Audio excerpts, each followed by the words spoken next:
Bom dia, boa tarde, boa noite. Me chamo Viviane de Jesus Lisboa Aquino e sou a professora do curso de Matemática para Ensino Médio 1. Vamos começar?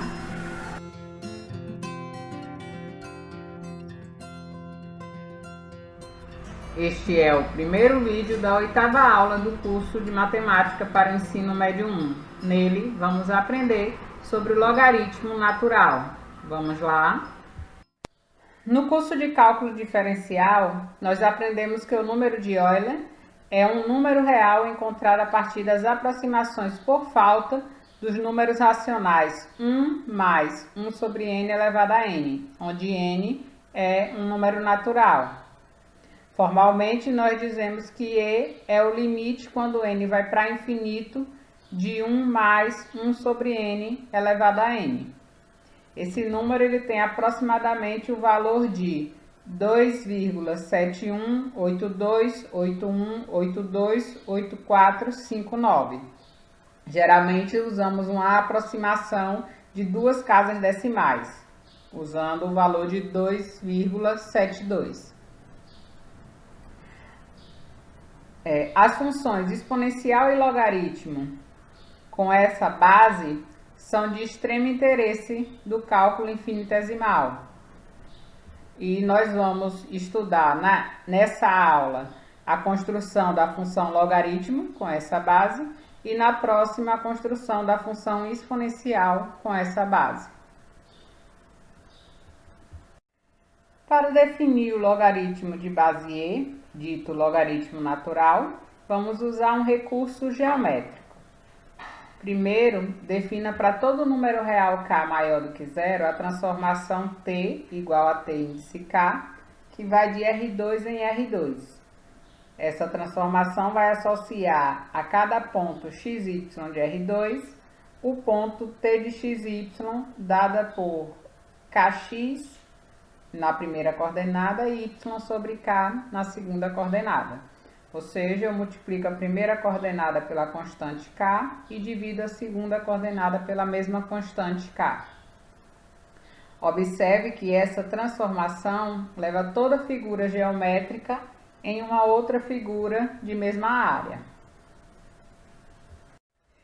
Em particular, nos interessa o efeito da transformação t nas faixas de hipérbole.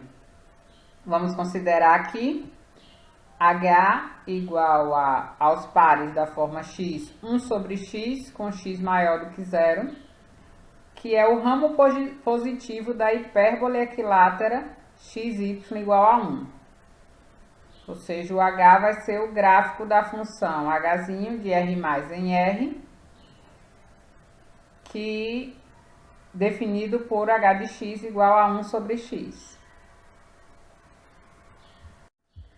Dados A e B, números reais positivos, o conjunto HBA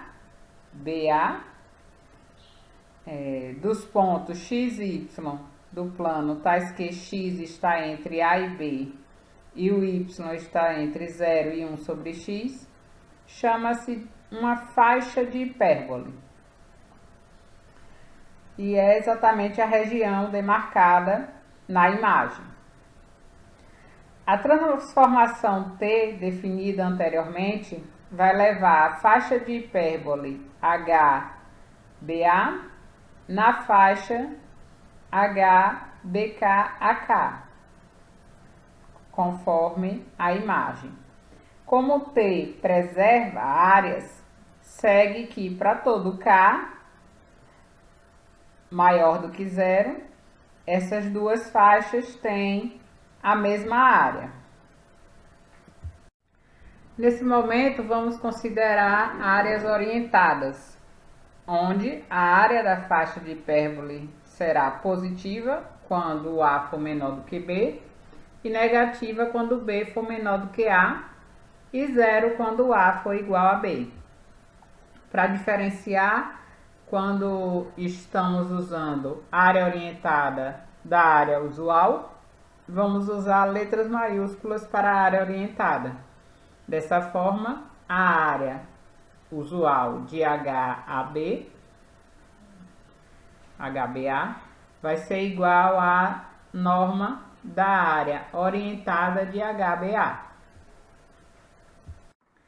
Podemos facilmente conferir que para todo A, B e C em R, se verifica que a área orientada de HBA mais a área orientada de HCB é igual à área orientada de HCA.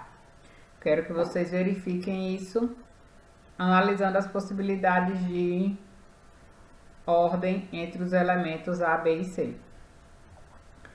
Além disso, pela definição de área orientada, nós temos que a área orientada de HBA é igual a menos a área orientada de HAB. Dessa forma, vamos definir a função f de R+ em R, onde para cada x em R+, a f de x é a área de H de x a 1. Nesses termos, se tomamos x maior do que 1 e x' menor do que 1, nós temos que o f de x é a área orientada de H de x a 1, que é igual à área de H de x a 1. E o f de x' é a área orientada de H de x' a 1, que é menos a área de H de x' a 1. Assim, a posição do x ou do x' em relação ao número 1 vai me indicar o sinal da sua área orientada, se é positivo ou negativo. Da definição de f, segue imediatamente que o f de x é maior do que 0, se somente se o x é maior do que 1. O f de x é menor do que 0, se somente se o x está entre 0 e 1. O f de 1 é igual a 0 e a f é crescente. Além disso, podemos provar que para cada x e y em R+, quaisquer, vale que o f de x vezes y é igual ao f de x mais o f de y. Dessa forma, a função f satisfaz as condições do teorema de caracterização das funções logarítmicas. Consequentemente, existe um número real positivo, nesse caso será o número de Euler, tal que o f de x é o log de x na base E, para todo x em R+. Nós denotamos por ln de x no lugar do log de x na base E, e chamaremos o número ln de x de logaritmo natural de x. O número E é caracterizado pelo fato de que seu logaritmo natural é igual a 1, ou seja, a área de H de E1, a área orientada de H de E1 é igual a 1. Para provar que a base do logaritmo anteriormente definida é o número de Euler, que definimos no cálculo diferencial, vamos usar um argumento geométrico baseado na figura a seguir. Nela temos o retângulo menor, cuja base mede x e a altura mede 1 sobre 1 mais x,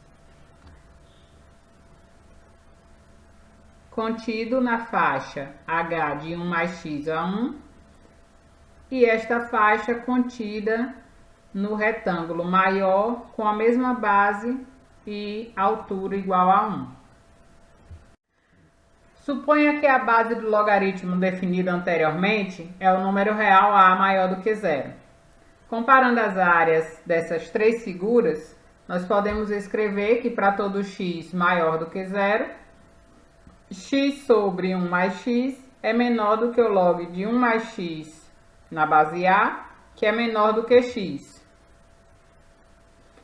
Dividindo essa desigualdade por x, nós temos que 1 sobre 1 mais x é menor do que o log de 1 mais x na base A sobre x, que é menor do que 1. Se eu tomar o x igual a 1 sobre n, nós temos que n sobre n mais 1 é menor do que o log de 1 mais 1 sobre n elevado a n na base A, que é menor do que 1. Aplicando a função exponencial de base E em todos os termos da desigualdade, nós temos que o e elevado a n sobre n mais 1 é menor do que o e elevado ao log de a, log de 1 mais 1 sobre n elevado a n na base a, que é menor do que e. Isso para todo n natural. Aplicando o limite quando n cresce indefinidamente, temos que e elevado ao limite de n sobre n mais 1 quando n vai para infinito é menor do que e elevado ao log do limite de 1 mais 1 sobre n elevado a n quando n vai para infinito na base a, que é menor do que e. Isso eu posso passar o limite pelas funções, já que não envolve o termo n antes disso, porque as funções são todas contínuas, que a gente já viu isso no cálculo. Então, sabendo que o limite, quando n vai para infinito, de 1 mais 1 sobre n elevado a n é igual a e, e que o limite de n sobre n mais 1, quando n vai para infinito, é igual a 1, temos que e elevado ao log de e na base a é igual a e. Pela injetividade da função exponencial, isso em qualquer base, nós temos que o log de e na base a é igual a 1, o que equivale a dizer que o a elevado a 1 é igual a e e, consequentemente, a é igual a e. Portanto, o logaritmo definido anteriormente tem como base o número de Euler. Na nossa próxima aula, vamos definir a exponencial de base o número de Euler, dita exponencial natural. Até lá!